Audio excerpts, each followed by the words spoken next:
Okay, let's unpack this. Have you ever noticed how certain patterns just seem to, well, repeat in your life, almost like you're unconsciously drawing them to you? Today, we're taking a deep dive into a really powerful concept that tries to explain exactly that, the law of attraction. And our source for this deep dive is Bob Proctor's insightful framework. He breaks down how this universal law is consistently at play, whether you're aware of it or not. It's fascinating, isn't it?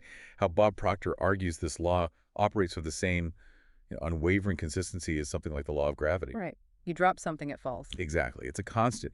And he proposes the law of attraction is, well, just as constant in shaping our reality. We're going to explore his unique model today, looking at how your mind, your body, even your deepest habits literally dictate what you bring into your life. Which leads to the big question. Yeah, the core question for us then becomes, if this law is always working, how do we consciously direct it? How do we leverage it to get the results we actually desire? Exactly. So get ready for some truly compelling insights, maybe a few aha moments that might just shift your perspective for, well, years to come. So let's start with this fundamental idea. The law of attraction is always, always working, ceaseless. Proctor paints this picture of us living in an ocean of motion where everything vibrates, nothing rests. Mm-hmm. He emphasizes that you are essentially a radiating form of energy, constantly broadcasting a specific frequency. And just like a radio station only gets music tuned to its specific vibration. You attract what's in harmony with your frequency. Precisely. That idea of constant vibration, it really underpins everything he talks about. Proctor highlights that this isn't just like a metaphor. Your very being operates on these frequencies. It's literal in his view. Right. Think about it. Hmm. A radio station doesn't try to attract certain music. It just is on a specific frequency. And whatever matches, well, that's what it receives. Proctor suggests we are no different.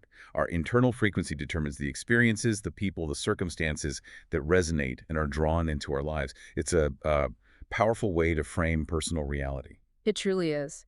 Now, to help us understand how this invisible force works within us, Proctor introduces this powerful mental model. Imagine a large circle, that's your mind, and inside it, a smaller circle representing your body. Okay? What's really striking is how he describes the body, not as static or solid, but as a molecular structure, a mass of energy at a very high speed of vibration. Constantly moving. Exactly. He even points out this energy is always moving, always transforming. He asks, if it wasn't, how could it ever change to dust? It's a vivid image, reminds us we're dynamic, energetic beings. And building on that, he then draws what he calls an imaginary line across the mind circle.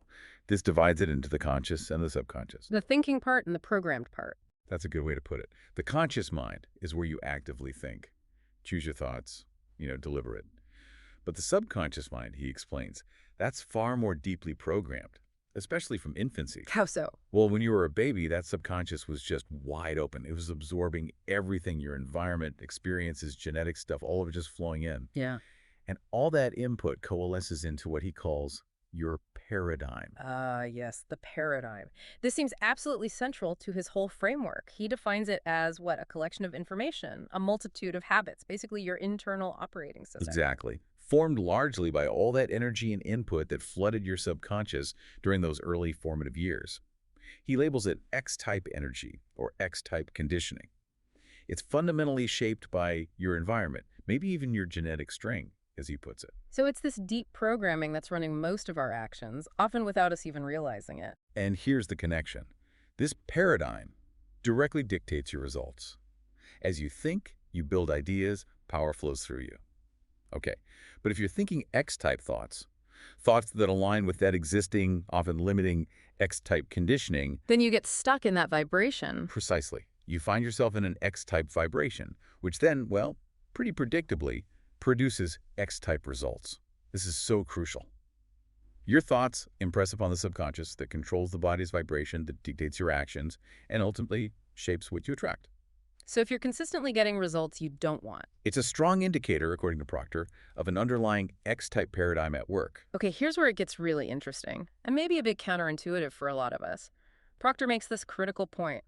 You can consciously decide to change your thinking. You can start having what he calls Y-type thoughts, totally different from your ingrained X-type conditioning. Right, the new ideas, the positive goals. Yeah, but, and this is a big but, if that underlying paradigm remains unchanged, he says, quite bluntly, nothing happens. And that's the real sticking point, isn't it? Makes you wonder, have you ever tried to make a big change?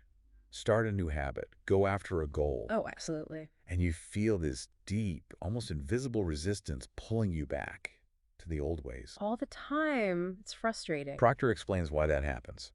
When you try to get emotionally involved with a new type thought, that deep-seated paradigm will pick it up. It feels it. It doesn't like it. Exactly. Yeah. It perceives this new thought as uncomfortable. It's like stepping out of the box. Yeah. And that discomfort, that feeling of being unsafe or unfamiliar, often causes people to just snap back, revert to the familiar patterns, even if those patterns lead to results they hate. Wow. It's why, as the source points out, even highly educated people, folks with degrees coming right off the end of their business card, can still struggle massively with their results. Their conscious mind knows better. Right. Their conscious mind might be brilliant, filled with knowledge, but if their subconscious paradigm is rooted in what he calls a poverty consciousness, it will just keep attracting lack and limitation. The paradigm wins.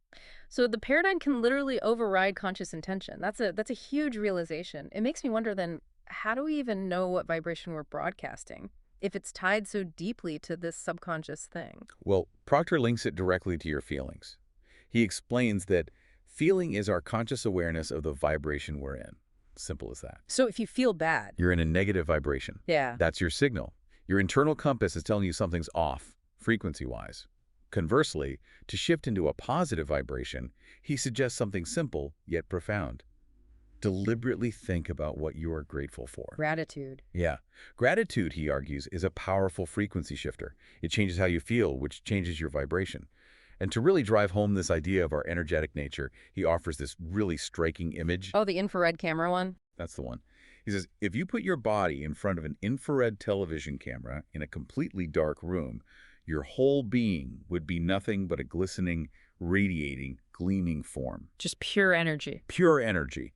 And he then reiterates, you will never truly attract wealth, happiness, health until you get the paradigm, your subconscious program, to get you on that frequency. It's all about internal alignment first. That image really does hammer home the idea that we're constantly emitting energy. It's not just a nice thought. And speaking of transformation, Bob Proctor shares his own story, right, from 1961.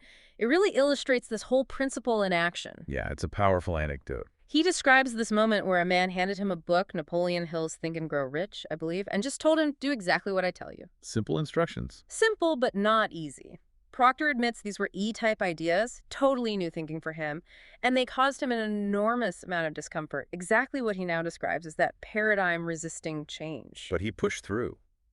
And the results, they were, well, pretty remarkable. Understatement.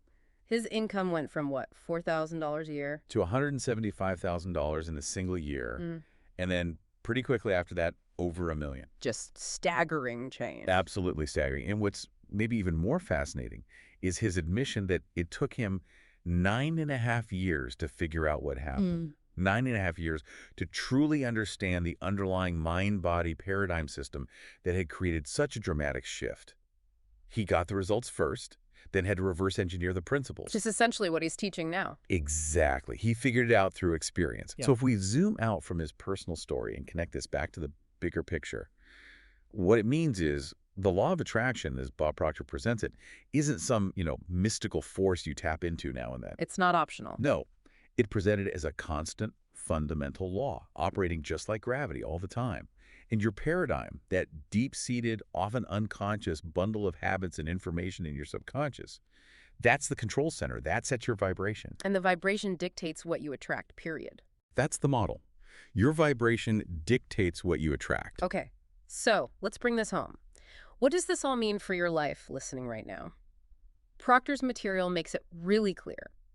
To fundamentally change your results, your health, your finances, your relationships, you absolutely have to change the paradigm. It's not just about thinking differently on the surface. No, it's about shifting that internal operating system. The source even hints that when you master this, the change in results becomes almost automatic. It talks about the need to actively program in positive information and eliminate the negative. Reprogramming the subconscious. Right. So it really challenges us, you, to look inward, to ask, What unconscious X-type conditioning, what old programming might be subtly or maybe not so subtly holding you back right now? And maybe more importantly, what would a we-type thought, one of those new ideas that feels genuinely uncomfortable, maybe even scary, but holds the potential for massive positive change, what would that look like in your life if you really committed to getting emotionally involved with it?